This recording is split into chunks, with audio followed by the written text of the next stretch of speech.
Hi everyone, it's Don, and today I got a question from one of the subscribers. T-Ball19 asks, where he read an article from Travel and Leisure magazine where Viking Cruise Line, you are probably more familiar with them as being a river cruise line. Well, they have a couple ocean cruise ships as well. Well, they were voted number one large cruise ship line in the world by readers of Travel and Leisure. And not only that, it's the third time they've won it. With cruise lines like Royal Caribbean, Cunard, Silver Seas, how could this be? Well, I'm going to tell you exactly how that is right after this.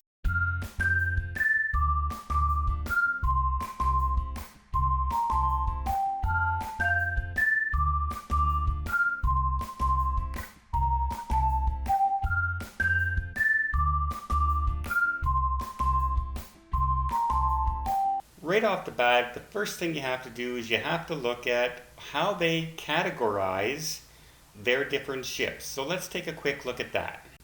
Travel and Leisure has 5 categories. The top 10 mega ship ocean cruise liners, large ship, mid-size, small cruise ship, and river cruise lines. So let's take a look at the ocean cruise liners. Let's start by seeing what they consider a small ocean cruise liner. Their definition of a small cruise liner is any cruise liner under 249 passengers. Really? 249 passengers is a small cruise ship? There's cruise ships that cruise around the Ottawa River here that hold more than 250 passengers. That number just seems way off to me. If that's the small category, what's the midship? Well, midship is 250 to 599 passengers. That's considered a mid-size cruise ship. In 2018, 599 passengers is a mid-size cruise ship. Really? So let's check out what large cruise ship category would be, where Viking has won 3 years in a row as the best large ship cruise line in the world, 600 to 2,199 passengers. They consider a large cruise ship to be anything under 2,200 passengers. So now that we know how they break down the amount of passengers into the cruise ship line, let's take a quick look at a cruise line like Royal Caribbean that has 26 ships, well 27 because on this list Symphony of the Seas isn't there. If you look down the list of any ship that would possibly qualify for this, out of their 27 ships, only 8 would qualify. And the newest of that version of ship was built way back in 2003. They don't even come close to trying to build any ship that small anymore. So we're comparing ships that are 15 years old and they don't build anymore, is considered the large ship category for Royal Caribbean. All their other ships are considered mega cruise ships.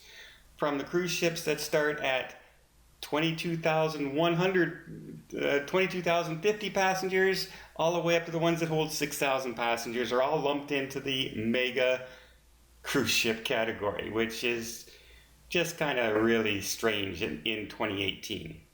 Now, if you take a look at Viking, for instance, Viking has 5 ships in that category, and all 5 ships have been built as far back as all the way of 2015. So 3 years ago.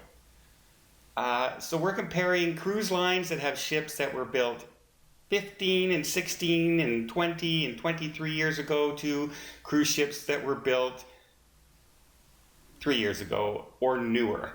So there really isn't a fair comparison when you're talking about building a brand new ship to specifications of modern facilities and things like that, compared to a ship that was built in 1997. The standards was way different, and you can only do so much with the design of the ship when you refurbish them. So yeah, I think a lot of this has to do with just the categories they base it on. I mean, small ship, 249 passengers. Midship, 249 to 600. Large ship, 601 to 2,199, and then everything else above that uh, is crazy because just take a look at this, for example. Here's the Serenade of the Seas beside the Oasis of the Seas. Those two ships are the same according to travel and leisure categories. They're both considered mega cruise ships, even though one will hold double what the other ship holds. And just as another example, here's the Oasis of the Seas besides the Carnival Destiny and the Disney Wonder.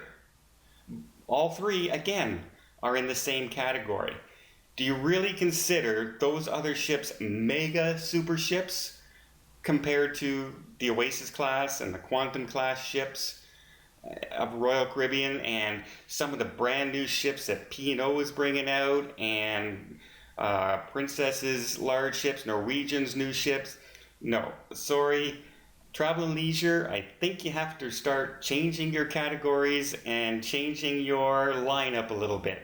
I'm trying to understand why you consider those categories breakdown. Is it because your readers tend to be a certain kind of reader and they tend to travel on these kind of ships? So if you change the categories, is it bringing out to more of the open stream market and you're more interested in the luxury lines and cruise lines like the Silver Seas and the Ponions and again, Viking cruises. And this isn't to say that Viking ships aren't nice. No, they're very nice ships. They're a very good cruise line. But to call them the number one large cruise line in the world, I really have a problem with that. Just because of the way they break down their categories. I mean, right on Viking's own website, the Viking Star, typical size of their ship, they have it themselves classified as a small ship. Not a medium ship, not a large ship, but a small ship. So how can Travel and Leisure honestly say that if a cruise line thinks their ship is small, how can they be voted the number one large cruise ship in the world? So that's my opinion anyway. Tell me what you think down below.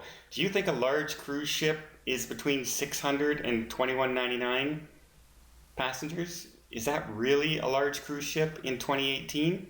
Considering there's a cruise ship in the works right now that's going to hold 7,800 passengers, and it's coming in 2021. So, yeah, 3 times the amount of a large cruise ship.